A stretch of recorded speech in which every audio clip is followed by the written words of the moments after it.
Regensburger. Any views or opinions expressed on KUR are not necessarily those of Kutztown University, Kutztown University Student Government, Kutztown University Student Services Incorporated, KUR staff and management, or other affiliated organizations. It's Kutztown Live with Shantae Taylor. Your campus and community issues and interview radio show. Call Shantae at 610-683-4859. And now, Shantae Taylor on Kutztown Live. Good afternoon, everyone. It's Shantae, and this is the first edition of Kutztown Live for the spring 2016 semester. And I have two guests here with me today. I have Alexandra Walton. She's the secretary of the new program called Spotlight. And later on in the show, I will have Joe Sestak. He is running for senator. So first, we're going to get into our first guest right now. I have Alex here with me today, and she's going to talk about the new program called Spotlight, formerly known as Newsbreak. And for those who don't know about Spotlight, we're going to have Alex tell us what exactly is Spotlight and why did they decide to change it from Spotlight to, Spotlight's just a new show. It's more entertainment-based rather than news-based. We felt like Newsbreak was just kind of like a glorified morning announcement type thing that like any high school could do and put together. So we just kind of wanted to make it more entertainment-based. More people could come out now that like maybe weren't into news, but like it's more of a TV show, like late night feel now. Okay, yes. I'm also, a member of Spotlight. Like I said, it was known as Newsbreak. And I've been with, when it was back when there was Newsbreak, I've been with Newsbreak since 2013. And now it's 2016, so it's been about 3 years. I was a sophomore at the time, and now I'm a senior. So, as the years went by, I've definitely seen changes as far as the e-board staff, as far as the anchors. Last semester, I had the privilege of being one of the news anchors on Thursday's night show with Jeff DePalma. He has been a news anchor since his freshman year. I know. And I remember when he first auditioned, because I had to audition with him, and I looked at him and said, "You must have done this before," because he was just so natural when he did it. And me, I went to a high school. I don't even know if I should even call it a high school, but we did not have a television program. We did not have a radio program. We did not have a newspaper. We didn't even have a baseball stadium. We didn't have anything in my high school. So all of this local news and radio was completely new to me. So now from it going to, I guess, news anchoring to more entertainment, I'm definitely excited to see the changes and to see the new program. And you also said that there will be a new set. Yeah, there is going to be a new set. I've been working with the professors in charge and the department, and we're looking into getting more of a late night feel. So we're going to get like a couch and a desk, and it's going to be interesting. Yes. So is it going to be like a talk show sort of, or is it going to be sort of like e-news? Like, how would you describe it? Yeah, it's going to be sort of like that. I mean, we're going to have the segments. Should I mention some of the segments? Yeah, of course. Right. So that we can make others aware if they would like to be part of Spotlight. As you all knew, the involvement fair was earlier today from 10 to 1. And for those who couldn't make it, Alex is here for you guys to tell you all about Spotlight. Yes. So some of our segments are we're having a Spotlight on the street, which is kind of like a man on the street, where we're just going to walk around campus and ask people certain questions, like maybe like, how do you like the new Cub Cafe, or how do you feel about the new election coming up? And then we have a segment called Up Close and Personal, which is highlighting interesting students, faculty, staff, really anybody on campus or around campus that's just interesting. So if you know anybody, let me know. We have What's Happening, which is the more newsy segment of the group, and that's where most of the campus events and stuff will fall under. We have Taste of the Week and Golden Ticket, which one will be a restaurant review. We're going to be going to some restaurants around town and local restaurants and reviewing them, maybe making our own food, hopefully getting food named after us. And the golden ticket is just a movie review or a show review. And so it's going to be interesting.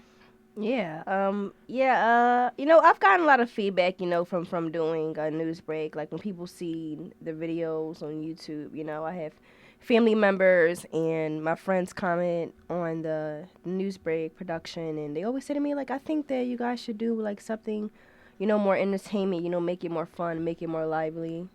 So that's what I've been getting since I've been with the news break. So it's just, I guess it's good to see that, you all finally decided to do it. But it did take me by surprise because I wasn't expecting it. Because before the semester ended, I remember everyone saying that, yes, you all had the audition again for the anchors and the talent. And everybody was so nervous, like the two youngest there, freshmen, Natalie and Kim, they were all saying, like, oh, my God, I don't want to audition. I really love Newsbreak. Like, I definitely want to get my part again. And I'm like, y'all definitely want to get your part. It's very rare that an anchor has tried out or a reporter has tried out and they haven't gotten the same position. Exactly. But I think it's just good because this is a competitive field. And you just want to make sure people are on their grind and make sure people are, I guess doing their part. So I guess the audition process is good because in the real world, you aren't given, that position. You have to work for it. You have to earn it. And so that's what I think was good about the audition process.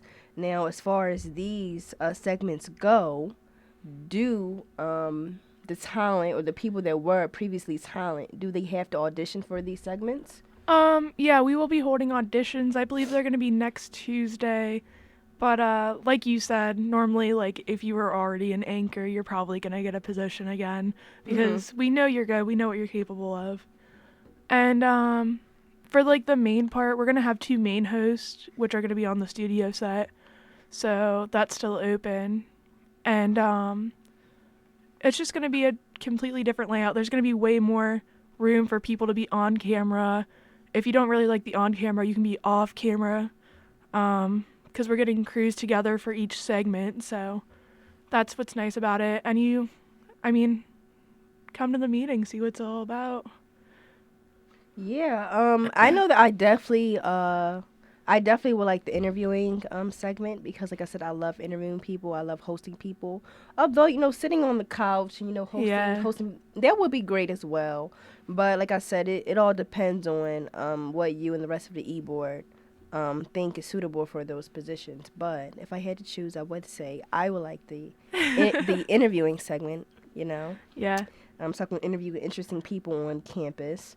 And the crazy part is I just created like a reel of all like my news break segments. Did you? Yes. Well, no, I can't even take credit for that. My boyfriend and I, all right. Was looking at all the news break videos, and we created like a small little reel because I know Josh said that he's going to be deleting the videos. Yeah. Did you get all the videos off the? Yeah. All right. I got a video. So I think that, all the news break casts, you should all go and rip those videos off and edit them. Yeah. Yeah, that's what I think. Just so you can look back and see, how much you have improved, since, Newsbreak started and now going into Spotlight. You can see the difference. Like I said, I've told people, all about Spotlight, and they was like, how are you all going to do that? So I'm just, anxious to see how it's going to turn out and how many people, come out. Like Newsbreak usually meets every Tuesday and Thursday in the Learning Center from 6 p.m. usually to like 7:30 p.m., right? Yeah. Yeah, so for those who don't know, it's downstairs in the Learning Center. And that's usually when we all meet as a team to discuss what's going on in the show and also filming and events and things of that nature. So if anyone is interested in, coming in for a meeting or just seeing what Spotlight is all about, you should definitely come to the meetings. I'm not sure if everyone is required to attend both meetings. I know back when it was Newsbreak, it could be either Tuesday and Thursday. Actually, the way we're doing it this semester is Tuesdays are going to be like our critique days, so like the days the segments are due. And then Thursdays when we're filming the overall show, so that's when we'll do like the set and stuff. Okay, so is the show looking to go live?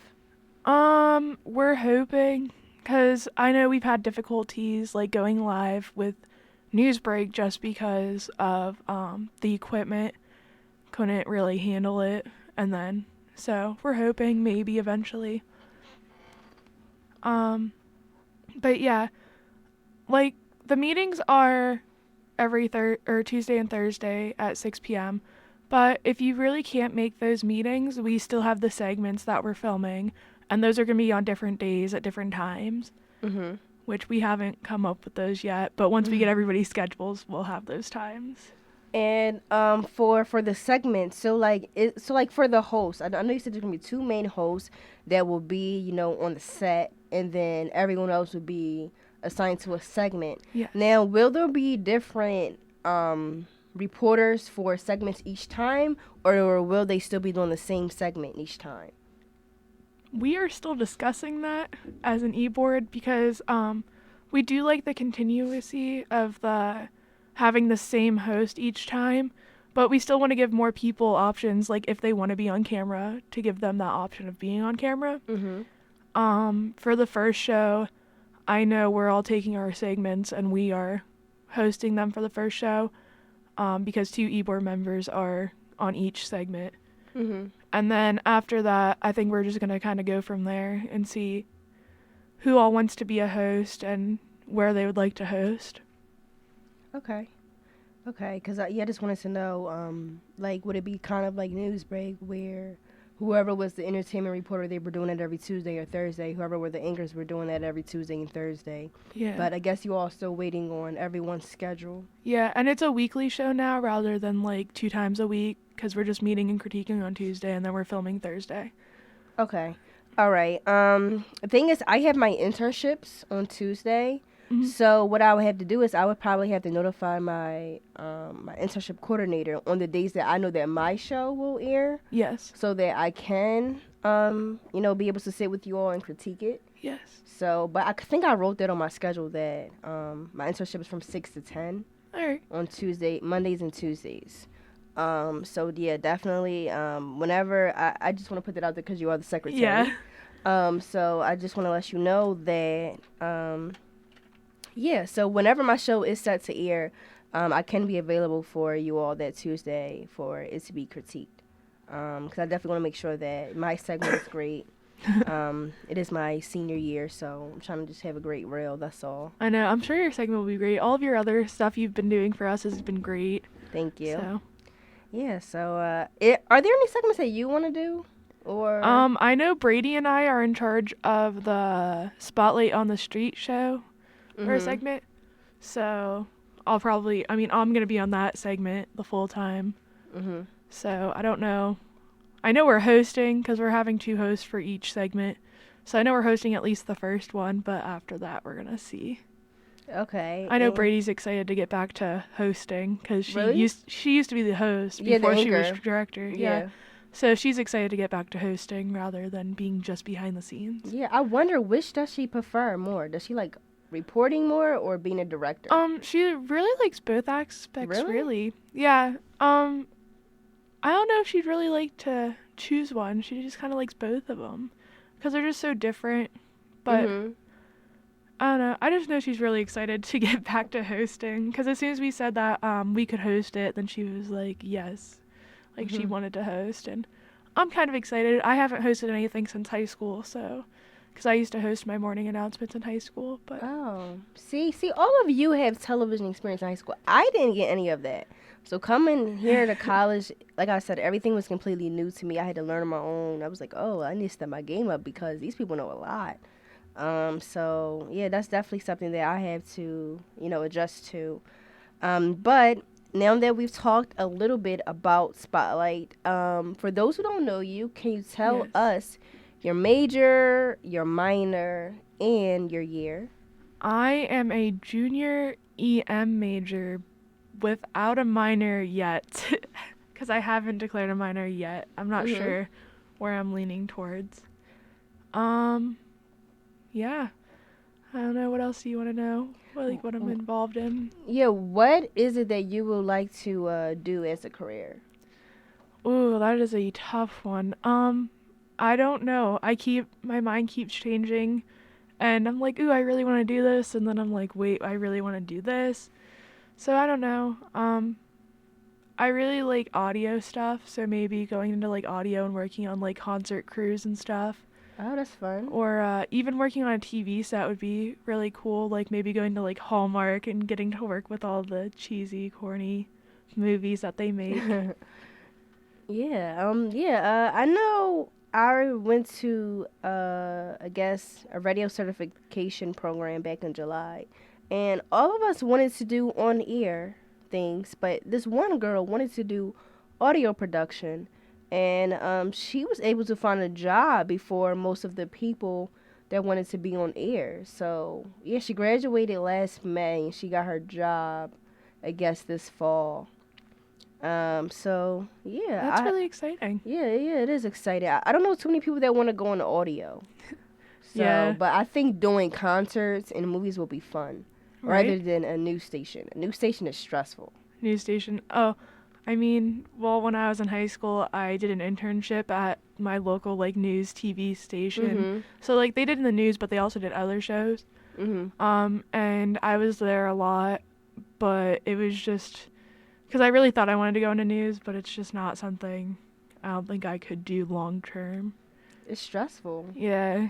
Like, I've noticed that when I interned at Fox 29 News last summer, and I was in the production, team and crew, and I witnessed them, like operating all the equipment and just reviewing the anchors, and I realized how stressful it was. Like, there was a bunch of screaming and yelling, and everyone was panicking, and it's just really stressful. It's a different environment, and I did a radio internship in the winter, and I noticed the environment was completely different.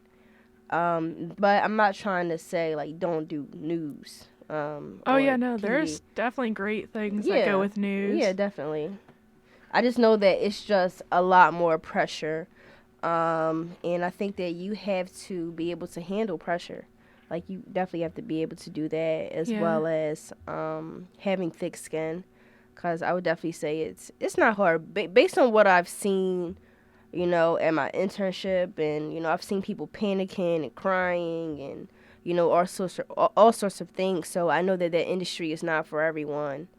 And sometimes people go into entertainment and then they realize they want to do local news. Like, I remember, Mike was saying that Haley Bianco, she was all about entertainment. Oh my God, the girl was all about entertainment. She even went to E! News to go and intern. She was on the red carpet. That girl was on fire. Yeah, she is my my inspiration. Same. Like, she was the entertainment editor for the Keystone. She had her entertainment show here, on KUR. Yeah. And then I heard she was the one who created Hollywood Minute for Newsbreak. She was. Yeah. That is correct. So, and she has done several television internships as well. But her very last semester, she decided to do one at E! News, which is like one of my dream jobs. Like, I really want to work for Oh E! my News. gosh, yes. That's like if my I dream could job. work there, yes. Them or like Ellen, I'd work for Ellen in a heartbeat. Oh my God, yes.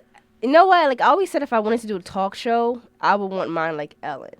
Right? Because Ellen is fun, and she's not mean. Like Exactly. she still know how to get into people's personal life, but she does it in a funny and nice way. Like, I watch Wendy Williams, and then I watch Ellen. Wendy was like, so, who are you dating? Or like, she'll say something like rude. But Ellen, she'll like joke around, and she'll be like, so, I heard you're, dating Justin Bieber. So, can you tell me a little about that? And then she's always giving gifts, and she's always dancing. It's always a good time. So if I had to, be like a talk show host, I would have to say Ellen, because at the end of the day, when you're a host or reporter, you still want to get the gossip. You still want to get the news. And I feel like Ellen does a good job at getting down to it, like getting the news and getting the entertainment, getting all the gossip, finding out who's people dating. Like, You know, I remember back when Selena Gomez was first dating Justin Bieber, she was able to, she was able to bring get it it. out of her. Yeah, she was. She's honestly just like great, and I watch her show all the time, and I watch how she interacts with like her crew and stuff, and even she's just a great person, and people want to open up to her, and I think that's what's great about her. And she even sends her crew places. She takes such good care of them, and I heard. I feel like it would just be like a great environment to work with. Yeah. I know that someone that I interned with, they are now an assistant for Ellen right now. That would be the dream. Yes, yeah, they are now an assistant. But with Haley Bianco, she decided that she didn't want to do entertainment and just news now, like local news. She does news in West Virginia? Yeah, West Virginia. So I mean, like I said, a lot of good things can come out from doing the clubs here. Like I know, I forgot how to pronounce his name, but I think his name is Stephen or Stephen McGorry. Yeah, Stephen McGorry. I think that's how you pronounce his name.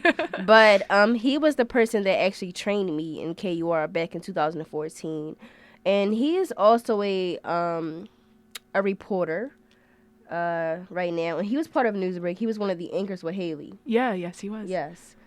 So he is actually doing news as well. Like first he did radio for WEU, and now he is a reporter. I know. So things can come from joining the clubs here at KU. It's just all about how much effort and time you put into it. And I think those two are good examples of what can come from, doing Spotlight, formerly known as Newsbreak. Yes.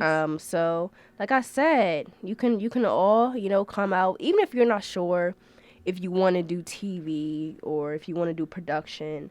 Like, I had no idea what I wanted to do. Like, I knew that I wanted to do something that was, like, I knew that I enjoyed watching E-News way too much. Yes. And I enjoyed watching 106 in Park and Same. MTV and stuff like that. But I didn't know what exactly to call those positions, Yeah. So I knew that I enjoyed that.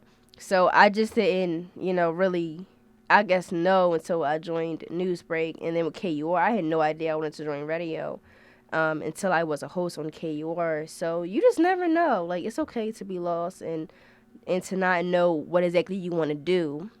But by joining a club, you're able to find out your interests and what you like and what you don't like. That's another good thing about joining an organization. Like, you may think something is for you, and then you do it like, oh, I mean, this is not exactly for me, Yeah. So, for those who have an interest in TV or radio, production, or directing, I would definitely say come out to this Spotlight meeting.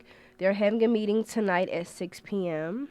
In the Learning Center downstairs, for those who don't know. And like I said, we have here the secretary, and if you want to contact her, her email is awalt532@live.kutztown.edu. Yes, so you can always contact Alex for any questions or comments in regards to Spotlight. And I would like to thank, Alex for coming on my show last minute. I just hit her up yesterday about coming on the show to talk about Spotlight. It's a good thing I'm already on KUR. Yes. She actually had her first show, everyone. I did. So definitely come out and support her show. She's very new to KUR. And before you go, can you tell everyone when does your show air and what exactly do you do on your show? I have a variety music show with Ben Wright. Our show is every Wednesday from 4 to 6 p.m. It is called Lit Hits. And we have a Facebook page and an Instagram. Oh, they have both, guys. Yes. Yeah, so like I said, definitely contact Alex in regards to Spotlight, and also check out her show from 4 to 6, and definitely follow both her Facebook and Instagram accounts for more information about her show. And like I said, thank you so much for coming on my show. No problem. Thank you today, for having and me. I'll see you tonight. At the meeting. Yes.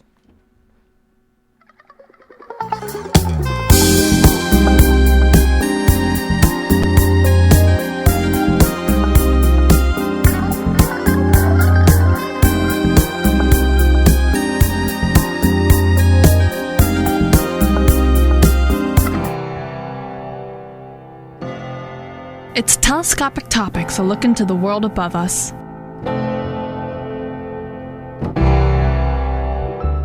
This is a story about the planet that felt left out. Her name is Mercury. From Earth to Mars to Pluto, they all spun in its orbit at the same rate. Mercury's precession was always a little faster. She would tend to get lonely and feel different because of it. Little did she know that's what made her special and an individual. Mercury goes 43 arcseconds per century faster than the others. Scientists were trying hard to find the answer for years and just couldn't. Isaac Newton, an English scientist, was in the lab for days and nights working to figure out a theory that would help explain the whole galaxy's orbits. The only one he wasn't able to figure out was Mercury because there was a 43-second gap in the equation that wasn't accounted for.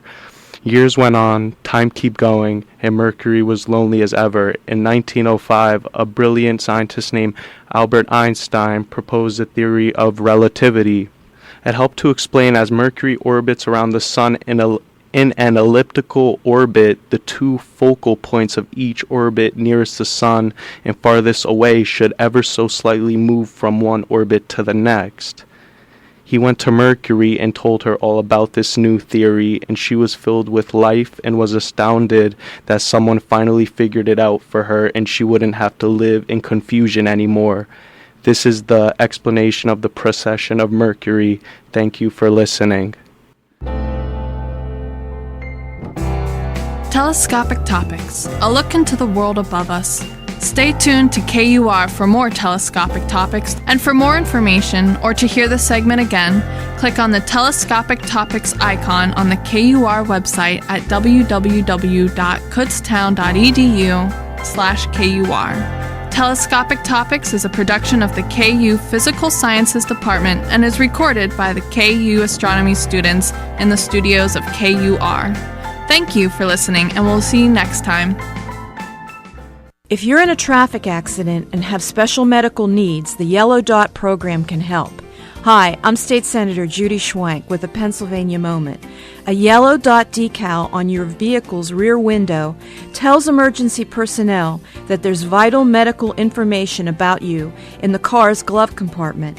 Call your local PennDOT office or log on to yellowdot.pa.gov.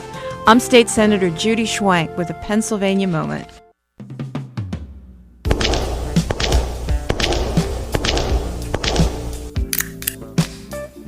¿Sabía usted que el 80% de los estudiantes de KU no beben en exceso? Colgando carteles de nuevo.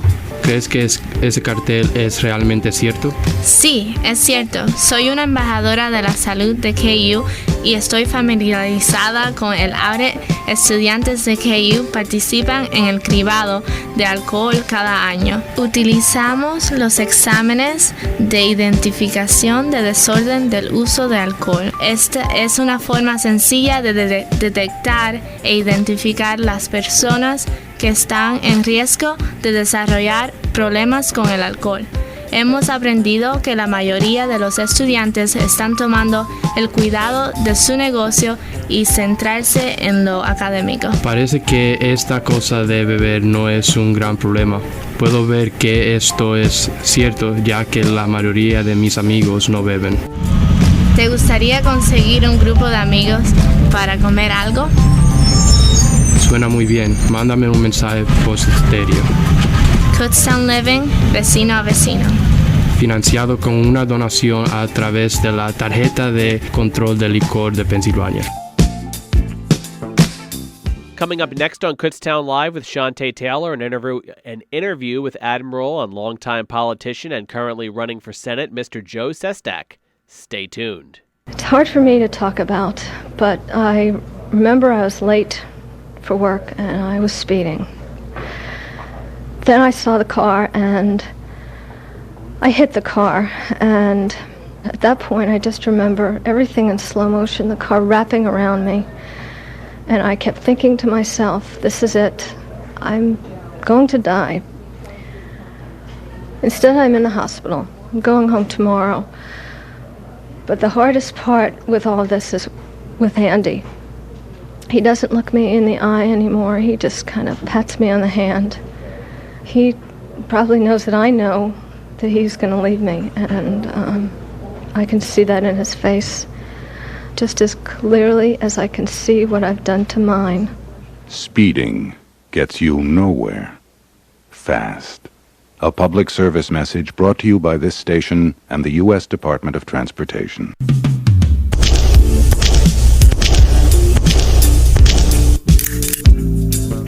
Did you know that 80% of KU students don't binge drink? Hanging posters again? Do you think that poster is really true? Yes, it is true. I am a KU health ambassador and familiar with the audit.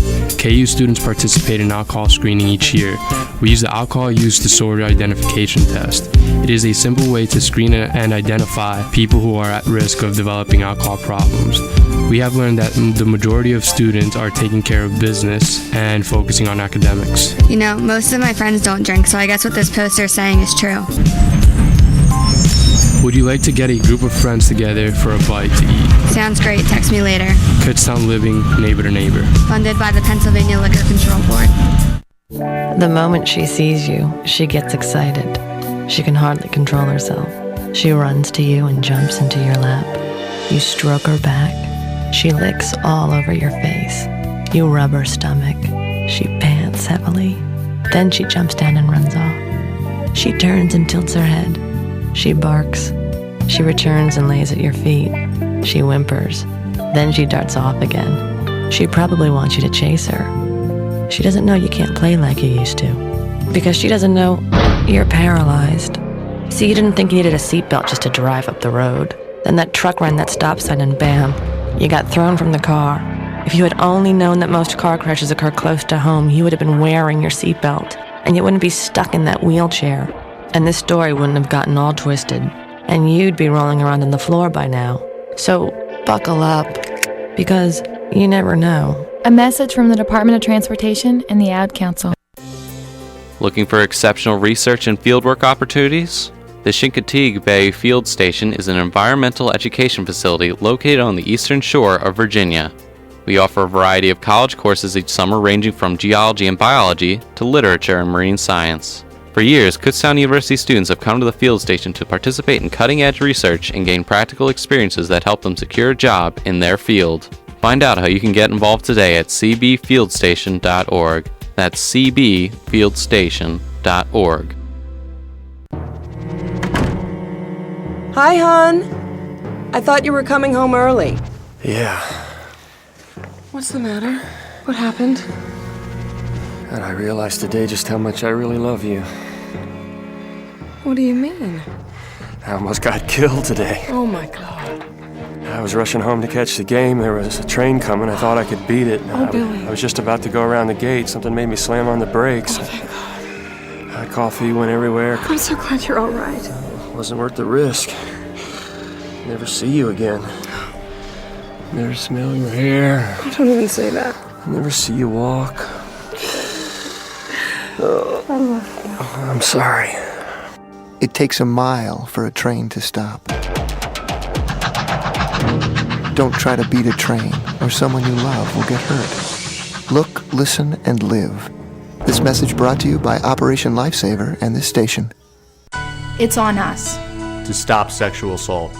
To do something, anything, to keep an assault from happening. To take reports of sexual assault seriously. Get in the way if we see something happening. It's on us to never blame the victim. To be part of the solution, not part of the problem. It's on us, the entire Kutztown University family, to stop sexual assault.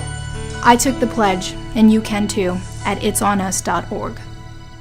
If you're having trouble paying your home heating bills this winter, there's help available. Hi, I'm State Senator Judy Schwank with the Pennsylvania Moment. The Low-Income Home Energy Assistance Program provides financial help with heating bills and furnace repairs to those families who qualify. For more information, call the LIHEAP hotline at 1-866-857-7095. I'm State Senator Judy Schwank with the Pennsylvania Moment.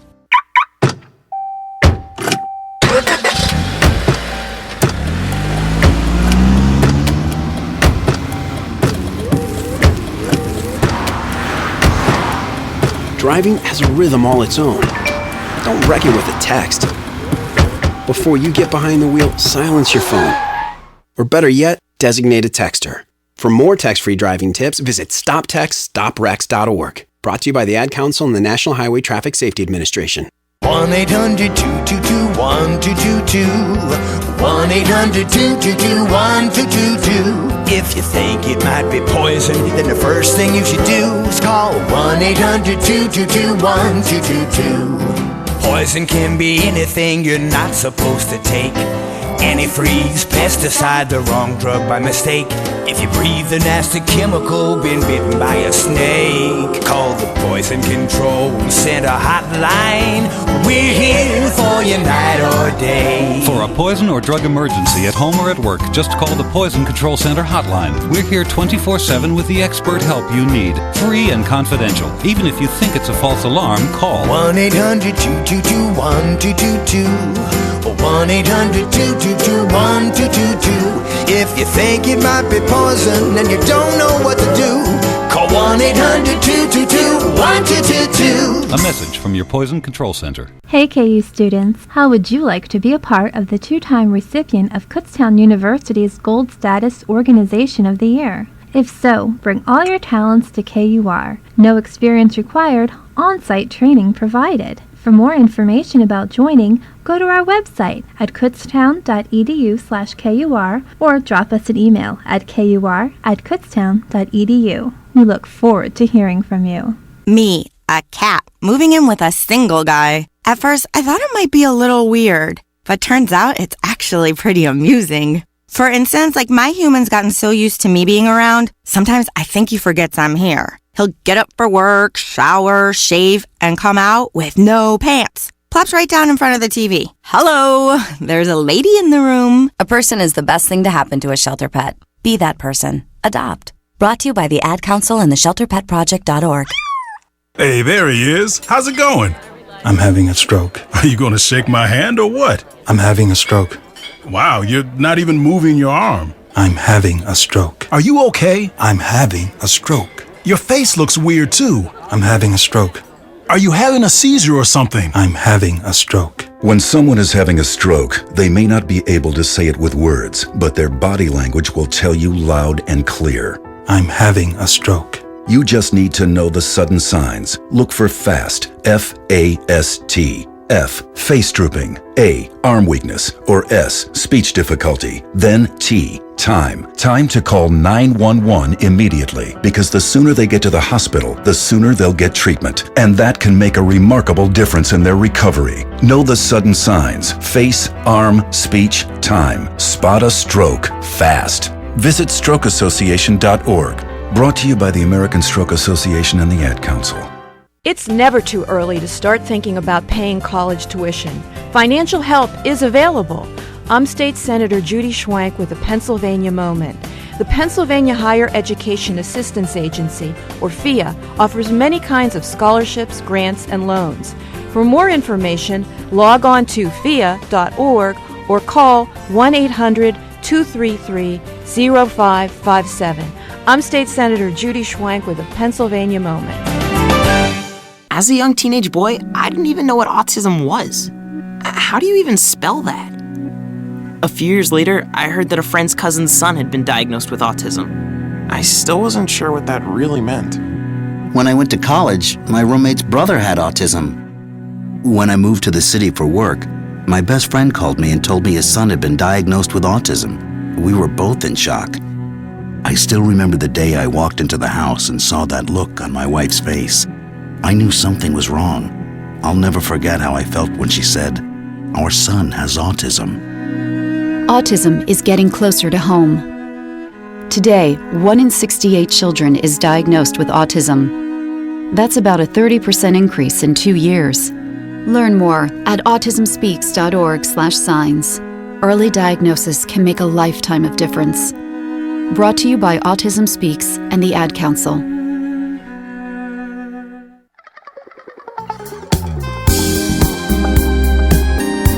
Hey everyone, it's Shantae and welcome back to Kutztown Live. Now earlier in the show, I had Alexandra with us here to discuss the new show Spotlight, and now I have Admiral Joe Sestak with us today. He is currently running for senator. Welcome to the show, Joe. Shantae, it's good to be with you. Hi, yes, it's good to be back. I haven't talked to you since last semester, and That's right. I'm really glad to have you back on the show. So I do have a couple questions for you in regards to running for senator. So I was looking at a press video that you released and showed one of your former constituents thanking you for helping her with her autism son. And I wanted to know, how did you provide funding for Kathleen Mick annually and her son? Michael, he would have been forced to drop out of his part-time adult autism program. So how did you actually fund for her and her son? Shantae, to answer the specific questions, there is a program that does provide within Pennsylvania funding to assist in the habilitative and other types of areas of a person who has autism as they grow into adulthood. However, the funding had been cut or reduced in some of the programs. And so my office, when we were approached by the wonderful woman who so cared for her son, we just merely did what government of, for, and by the people should do. We went and just talked to the agencies and advocated for her and saw that, funding can be provided and everything was taken care of. But to the larger point you raised, just before I came on the air, you had Autism Speak talking about the challenge of autism. I heard it on a commercial, I think it was, as I was waiting to come on. 1 out of every 68 children born in America this year will have autism.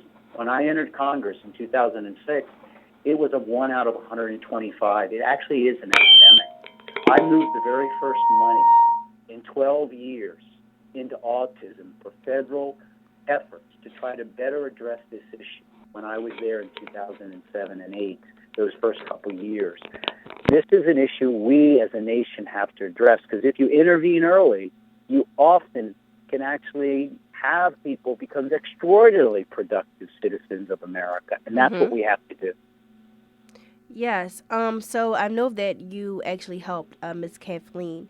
Now, were there any other similar incidents where you have helped families in need? Absolutely. We kept our office open 7 days a week, Shantae, up until 9 o'clock, because the day that I got to Congress in 2007, the recession had actually already started officially. There was a war going on here at home. We had 1,000 people who had home foreclosures and other types of problems come into our office. And so we had to salvage them. We actually saved about 2/3 of those homes from going into foreclosure. We had 18,000 constituents of mine and others out of the area who came into our office. We sat down with and helped to address their challenges. 5,000 seniors and veterans, for example. Now, that number of 18,000 in 4 years is 4 times the average congressional office. I had college interns, youth who care like you, who from Villanova, Swarthmore, where my office was, come in and help us and work under my staff so that we could keep the office open 7 days a week to help people. We did everything in any area for seniors, veterans, moms and pops, healthcare, education challenges, and helped people. Okay, yeah. I was definitely inspired by, reading her story. I actually watched the video, and I think that was so great that you were able to help her and her son because she was unable to do so. And, that's one of the things I like about your campaign is that you are actually, you're doing a lot for the working class family and the middle class family, and not many candidates actually do that. Like, you actually would like to put yourself in their shoes, and exactly, and that's I think it's actually one of the best campaigns that I've seen. I like to vote for people that are very relatable to me, that are relatable to the ordinary person, and yeah. No, I'm sorry. Go ahead. Yeah, and I feel that a lot of candidates they don't necessarily do that. They do a lot of talking, but I don't see much action going on. I do not see them actually interacting with the people on a daily basis. And throughout your whole campaign, you've been constantly, interacting with the local citizens, and I think that's good. I learned that in the U.S. Navy. When the aircraft came home from Iraq or Afghanistan, for example, and I commanded the aircraft carrier battle group as a Navy admiral, I went down to the mess decks. It'd be 2 o'clock in the morning, because 1/3 of the ship is always awake, because it's like a city at sea with 5,000 people. And I'd sit there on the mess deck, calming down. The troops were home from striking, but I sat there with the sailors and just talked and listened. And that's how I did my congressional service. It's why I walked across this state 422 miles, and you said it so very well. I wanted to show them I would walk in their shoes, understand their challenges. And as Senator, when I get to the U.S. Senate, I will continue to walk in the shoes and address the issues like those with autism by legislation, moving money into the research to finally, hopefully, find a cure for this deadly epidemic that's happening in our nation. And you said it also well about deeds, not words. I can remember attending a African-American church, and I didn't win the race in my Senate race, so I went back to a lot of the churches to say thank you. I didn't want to think I'd just showing up and wouldn't come back to say thanks, even if I lost. And an African-American minister said to me, Joe, I hope you run again, but I'll know when you're good. When what you do speaks so loudly, I cannot hear what you say. It's the deed, not the word, that matters. Yes. Because you want to seem trustworthy to the voters. So by doing these actions and by doing these good deeds and also like putting yourself in their shoes, I think that you are gaining a lot of voters' trust, and that's great. And I know one of your primary reasons for running for Senate was because of your daughter's brain cancer diagnosis at age 4, and that's why you are pushing for health care. What other reasons are you running for Senate? Well, initially, that was the sole reason. I was in the Navy. My daughter was 4 years old. I had come back from the war, and the first brain operation at Walter Reed, they couldn't get the brain cancer out. And they said, she's only got about 3 to 9 months. I walked outside Walter Reed, looked up at the sky, and did what any father would have done. I said, Lord, how about taking me instead? But it doesn't work that way, Sean.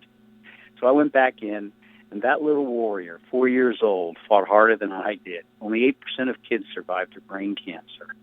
She's 14 today. And I ran for Congress for health care for everyone in 2006 to pay back my country for giving me my military health care plan that saved her. But now I care about issues also like education. It's our homeland defense, affordable education. Because right now we could cut the interest rates on student loans by about 2.5 percentage points. And it would lower the cost for students by $127 billion, because the government is making that much profit because they're charging an interest rate that's a couple percentage points too high right now. I had a wonderful student who did some research on this and showed me how it had to be done when I was teaching after I didn't win. And so, therefore, there are practical ways to make college much more affordable. Not only that, we also have to have the artisans, those that do the manufacturing, the welders and the machinist mates, those who I used to have in the Navy in my first job.